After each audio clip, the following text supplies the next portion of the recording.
Good morning to everyone.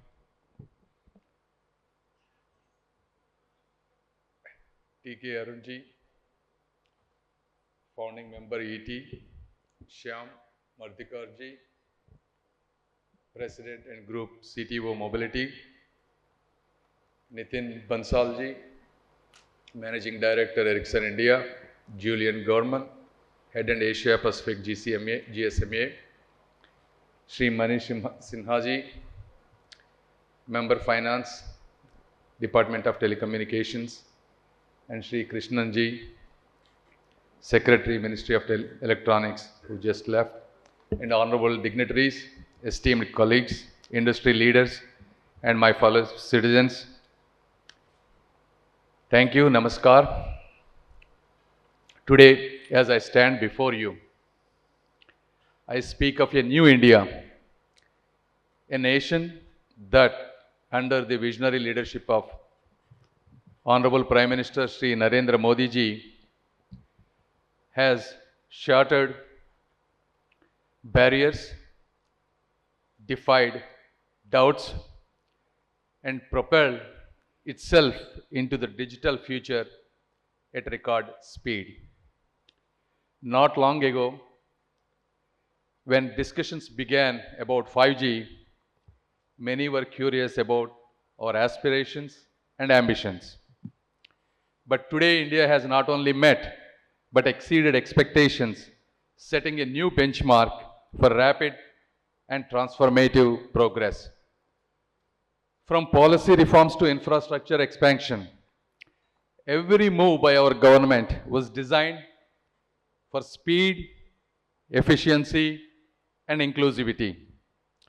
The Ministry of Communications and its agencies translated Modi ji's vision of reform, perform, and transform into actionable policies and strategies.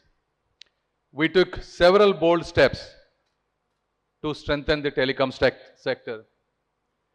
We redefined the adjusted gross revenue framework. We removed spectrum usage charges. We rationalized bank guarantees. We eliminated interest and penalty burdens. Collectively, these measures reduced the financial load on telecom service providers by an estimated rupees 20,000 crore, breathing new life into the industry. Moreover, we transformed spectrum allocation into a transparent and hassle-free process, culminating in India's largest ever spectrum auction with record participation and minimal red tape. Industry confidence soared as spectrum worth rupees 1,34,000 crore was purchased in the 5G auction.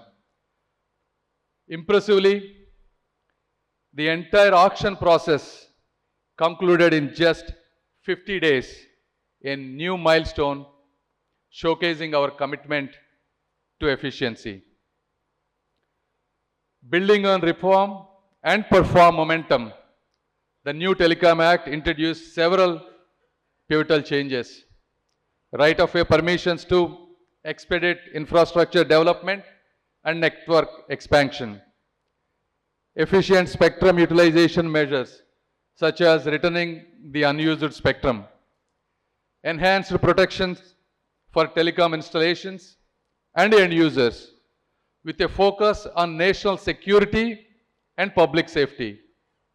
Provisions for the Digital Bharat Nidhi, critical for bridging the digital divide, driving innovation, and developing emerging technologies. Wireless licensing reforms, making processes transparent, online, and time-bound. Armed with these policy measures and newly allocated spectrum, our telecom service providers embarked on the fastest 5G rollout globally, installing over 4.69 lakh 5G BTS. And I would like to wholeheartedly congratulate all our telecom service providers for their outstanding achievements. Today, 84% of our population can access 5G, an unparalleled achievement reached in remarkably short period.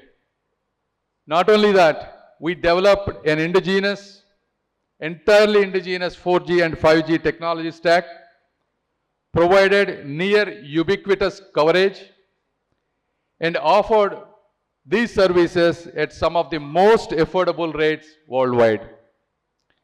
By making this data accessible and affordable, we have democratized the digital revolution, allowing millions to connect, create, and contribute to the modern India. In addition, today, India stands as the second largest mobile manufacturer globally, marking a shift from made for India to made by India. This growth is fueled by strong culture of innovation, supported by the production link incentive scheme. These strides have also garnered recognition from international bodies like the ITU, which applauds India's swift progress in bridging the digital divide. Meanwhile, the TROI continues refining relations to ensure transparency, fair competition, and consumer protection, striking a delicate balance between industry growth and user welfare. Our journey doesn't end with 5G. We have launched almost 100 5G test labs across the India in premier institutions. We now have requested all of them to compete each other, and we defined metrics on what the outcomes would be. So we not only install, but we make accountable so that the 5G use cases can be developed and they will be meaningfully useful for the society.